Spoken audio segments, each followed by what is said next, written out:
122 मौतों के जिम्मेदार भोले बाबा का राजस्थान में कनेक्शन जो है दौसा ज़िले से है। और दौसा में ये जो मकान है हर्षवर्धन, जो कि पेपर लीक के आरोप में जो कि एसओजी की गिरफ्त में है, और इस मकान को फ़िलहाल सील कर रखा है। लेकिन इस मकान के अंदर जो दरबार लगता था बाबा का, आप ये देख सकते हैं, ये बाबा का दरबार, फूलों से सजा हुआ दरबार। और ये झूला जो आप देख सकते हैं, इसी झूले पर जो है बाबा यहाँ बैठता था और उसके बाद में यहाँ से जो है प्रवचन देता था। इस मकान से लंबा कनेक्शन बताया जा रहा है बाबा का।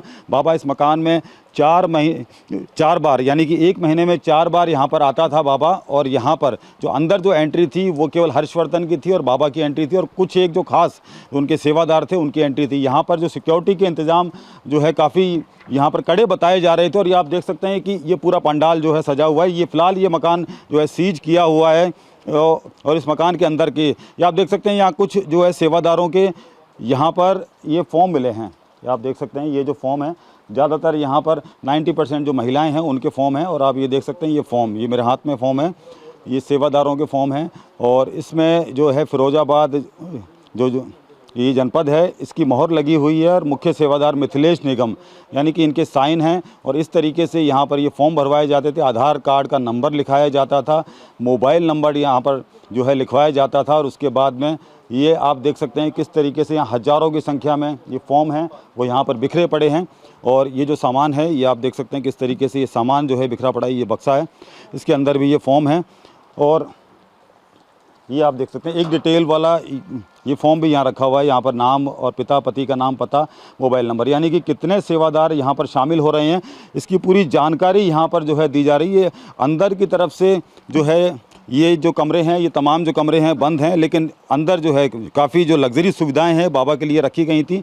बाबा यहाँ पर लगातार आता था। और जो नवंबर के महीने में एक बड़ा आयोजन किया गया था, यहाँ बड़ा सत्संग किया गया था। और बताया जा रहा है सिक्योरिटी के इंतज़ाम खुद रखता था बाबा। और यहाँ पर जो प्रशासन के अधिकारी हैं, राजनेता हैं, वो यहाँ पर आके बाबा की जो चरणों की धूल है वो लिया करते थे।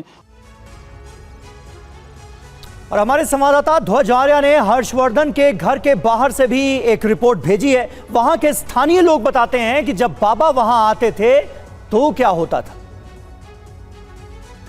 भोले बाबा का राजस्थान का कनेक्शन ये है कि राजस्थान का जो दौसा ज़िला है वहाँ पर ये मेरे पीछे जो आप मकान देख रहे हैं, इस मकान पे जो है लगातार सत्संग होते थे। ये दौसा का कांदोली इलाका है। और आप देख सकते हैं ये जो मकान है, ये मकान फ़िलहाल अभी सीज है। और सीज होने का कारण ये बताया जा रहा है कि बाबा यहाँ पर जो यहाँ सत्संग करता था, यहाँ का जो मालिक है, इस मालिक का नाम हर्षवर्धन बताया जा रहा है, जो कि राजस्थान में जो लीक हुए थे पेपर उसका आरोपी था।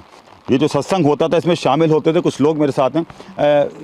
आप यहीं के रहने वाले, क्या नाम है आपका? मेरा नाम पुरुषोत्तम है सर। ये जो सत्संग होता था ये 1 महीने में कितनी बार होता था और कौन कौन से लोग यहाँ शामिल होते थे? सर महीने में नहीं, ये साल में फिक्स होते थे 2-3 बार। जैसे बाबा का प्रवास यहाँ पे होता था, उसी टाइम पे यहाँ पे होता था। लोग बाबा आते थे, बाबा के जो सेवादार होते वो लोग होते थे, उनके जो पर्सनल सिक्योरिटी गार्ड है वो लोग होते थे।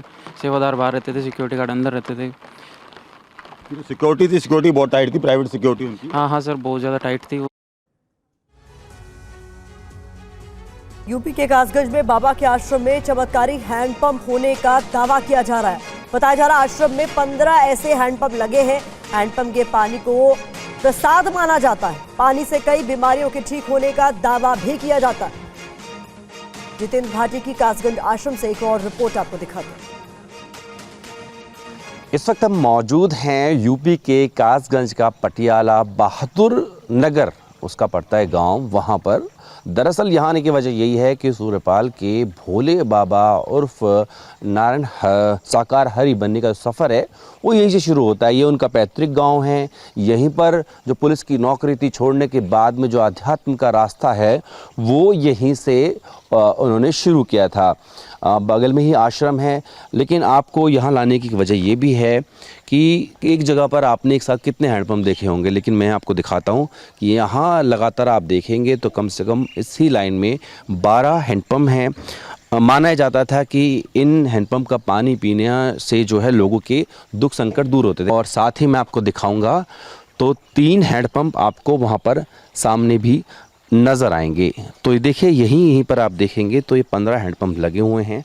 दरअसल ये उस मायाजाल, उस तिलिस्म का एक हिस्सा है जो लोगों को भ्रमित करने के लिए भोले बाबा और सूर्यपाल जो है वो इस्तेमाल करता था। और तो आपने देखी ये रिपोर्ट और हादसे के मुख्य आरोपी के घर पहुंचा टीवी9 भारतवर्ष। देव प्रकाश मधुकर के घर का ताला बंद नजर आया। स्थानीय लोगों में मधुकर के खिलाफ जबरदस्त नाराजगी नजर आई।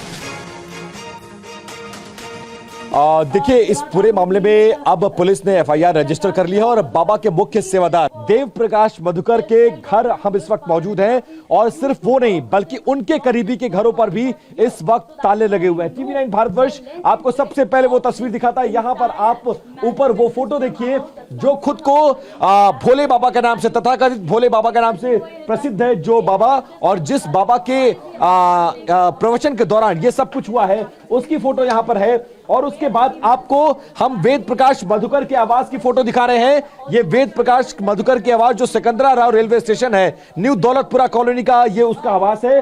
और एफआईआर के बाद से, कल जब स्टैंपेड हुआ है, इतने लोग मारे गए हैं, तो उसके बाद से उसका पूरा परिवार यहां से फरार है और उस ताले की तस्वीर इस वक्त आपको नजर आ रही है। सिर्फ देव प्रकाश मधुकर नहीं बल्कि उसके और भी सहयोगी। ये दूसरा मकान देखिए, ये गौरी शंकर का मकान है। गौरी शंकर के मकान पर भी इस वक्त ताला नजर आ रहा है। पूरा मकान देखिए कैसा आलीशान मकान है। इसके अलावा इनके साढ़ू जो इनके रिश्ते में आते हैं, चंद्रदेव, ये तीसरा मकान मैं आपको दिखा रहा हूं। ये तमाम लोग ऐसे हैं जो अज्ञात में जब इन्वेस्टिगेशन होगी तो ये लोग कहीं ना कहीं इन पर सवाल खड़े हो सकते हैं। और अब मैं तीसरा मकान आपको दिखा रहा हूं।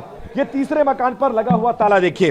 तो देव प्रकाश मधुकर, गौरी शंकर और चंद्रदेव, ये चंद्रदेव का मकान है। ये तीन मकान देखिए, आसपास के तीनों मकान और तीनों बाबा के फॉलोअर। और उस जब ये घटना हुई है 122 लोग मारे गए हैं। उनके मारे जाने के बाद जब इनको सामने आना चाहिए था, अपना पक्ष रखना चाहिए था, लोगों की मदद करनी चाहिए थी, इसके अलग, इसके विपरीत ये लोग यहां पर न सिर्फ अपने घरों को छोड़कर फरार हो गए